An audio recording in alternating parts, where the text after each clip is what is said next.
That girl died, but then she came back. Came back a total dick. Oh, please. You left out some important information, but that is the gist of it. Hello everybody, welcome back to Screenstars. I'm here today to bring you my review for the third and final outing for the Guardians. It is Guardians of the Galaxy Volume 3. The film is written and directed by James Gunn, and all the crew's back, including Chris Pratt, Bradley Cooper, Pom Klementieff, Dave Bautista, Karen Gillan, Zoe Saldana, Vin Diesel, Sean Gunn and Will Poulter. Right, this time round, the Guardians this time have to head out to save the life of their good friend Rocket Raccoon, who is mortally injured during a confrontation with Adam Warlock, who has been created to track down the Guardians and bring Rocket back to the High Evolutionary, who needs Rocket because he was the one that experimented on Rocket when he was a child and a baby, and did terrible things to him, but he needs him now because he was the only real successful experiment, and he needs to understand why. So the Guardians have to come together in order to get what they need to save the life of Rocket and stop the evil High Evolutionary. Right, what are my thoughts on Guardians of the Galaxy Volume 3? Well, much has been said. This is the last outing for the Guardians. Well, certainly the Guardians as we know it. I suspect we will see Guardians in a different dynamic going forward, and the film definitely hints at that, especially at the end. If it's kind of done like this, I'd be happy to see the Guardians of the Galaxy in like a, with the different team members and stuff like that. But we know going forward it's not going to be James Gunn that's going to be at the helm or writing, so it potentially, who knows what's going to happen going forward. But as in regards to ending these three films, I think it can hold its head up high. I think this Guardians film is really, really entertaining. Yes, you could point out bits and pieces here and there that don't necessarily, I don't think works the right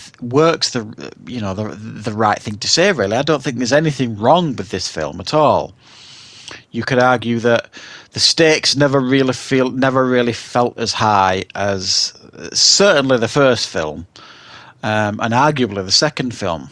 I think the High Evolutionary, while he is despicable in the things that he does in regards to torturing creatures, he, doesn't necessarily seem as big bad as the other bads that the Guardians have faced, including Thanos.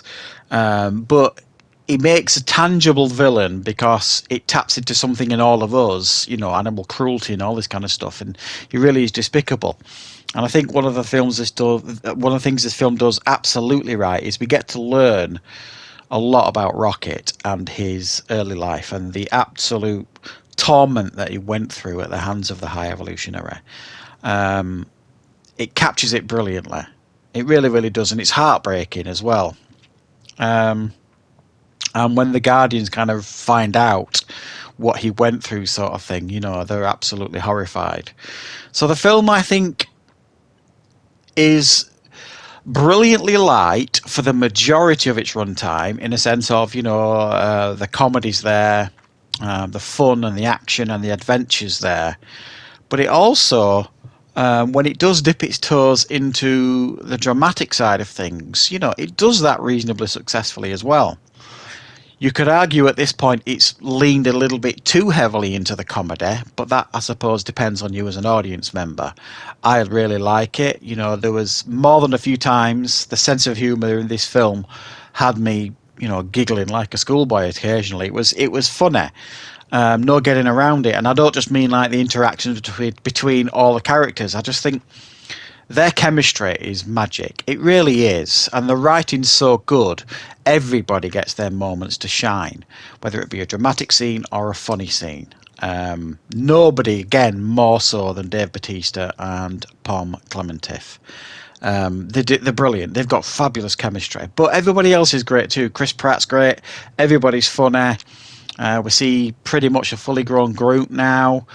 We get to see the whole team really doing what they do. And there's so many standout moments here in regards to action set pieces that just make the film insanely entertaining and very, very good. And say what you will about the Marvel Cinematic Universe now, I think it is definitely losing its luster. And each outing that isn't treading on familiar territory like this, where you've got James Gunn at the helm and you've got these reliable actors on board, it's clear that Marvel hasn't tried to stick its nose in too much here because they know it's in good hands. And unfortunately, we can't always say that over these last certainly 2 or 3 years, I think, with the Marvel films that we've been given. I think many of them are being tampered with too much, and I think they just are concentrating on things other than entertaining us, whereas this film knows exactly what its audience wants, and it absolutely delivers. You've got the tension and the frustration between Peter Quill's character and Gamora, the fact that he's absolutely heartbroken that he's lost the love of his life, essentially, and she doesn't remember him at all and feels nothing towards him. And it's quite a good arc for them too in this film, in regards to getting to know each other, and kind of understanding each other a little bit more. And by the end of the film, there's like a really nice understanding between them, and I thought that was really clever. They could have easily gone down a very, very familiar route sort of thing, but I thought it went down a more braver route with Gamora and Peter Quill. It will at the end as well, when you kind of, and again, it's not a spoiler, we know this is the end of the Guardians as we know it when we see some of the Guardians going their separate ways and stuff. I thought that was really, really cool as well. I think they maybe could have been a little bit braver with some of the things they did in the film in regards to maybe losing certain characters. And I suspect if you're a big fan of the Guardians and you're a big fan of this whole world and the comics and everything, and you're a big fan of Adam Warlock in particular, you might not particularly be keen on what they've done with Adam Warlock in this film. I would describe myself as a casual fan. I thought it was fine what they did with Adam Warlock here, and I thought Will Poulter did a decent job. He essentially is like a toddler, really. He's just been created, so he very much relies on being told what to do for the most part in this film. And you do see him kind of grow as a character as the film goes on. I just think maybe not in the way that fans of Adam Warlock will like, because it won't necessarily be the Adam Warlock that you recognise. But I was pretty impressed with this film. It's one of those films that you can go to the cinema with fans of the first two films, and you'll come away and you'll kind of be having a discussion as to which you think is the best Guardians of the Galaxy film, where they kind of sit within each other. And I think they all can stand fairly proud, really. I thought they were all very, very good in their own right, the Guardians of the Galaxy, with 1, 2, and 3. And they all feel different too. You know what I mean? They all they don't necessarily feel like they're constantly treading over the same ground, sort of thing.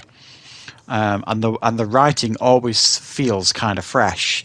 I know some people aren't particularly happy with the fact that they've pretty much turned Drax into like a comedy sidekick, certainly in the second one. And while he does do a lot of that here in the third one, I do think he's given a little bit more to do in this film in regards to an arc for him as well. And we get to see a little bit more of, the Drax of old and what he's capable of in regards to, being a real danger sort of thing. So I'm pretty satisfied with this. I think probably some people will watch this and maybe have a few more complaints. But sometimes I just want to go to the cinema and I just want to be really, really entertained and come out with a smile on my face, and not think too much about it, and I didn't come out of this film and be desperately disappointed with anything. I was super happy pretty much with everything that I got here. And it's so hard, I think, to deliver 3 top quality movies. And I think James Gunn has absolutely done it here. I think the DC cinematic universe is a better place for having him at the helm now, even though I'm not happy that he got rid of Henry Cavill. Well, not necessarily him, but you know what I mean. But if he can put his same stamp on DC as he's put on the Guardians of the Galaxy, for me, I think he has been an absolute bright spark in the Marvel Cinematic Universe, James Gunn. And I think, you know, they probably could have utilised him even better in Marvel and not just in the Guardians films. But what he's given us are 3 fabulous films, and I was pretty happy with this one, I'm not going to lie. So thanks for watching, guys. I hope you enjoyed this review. I'll be back with more content on the channel very soon.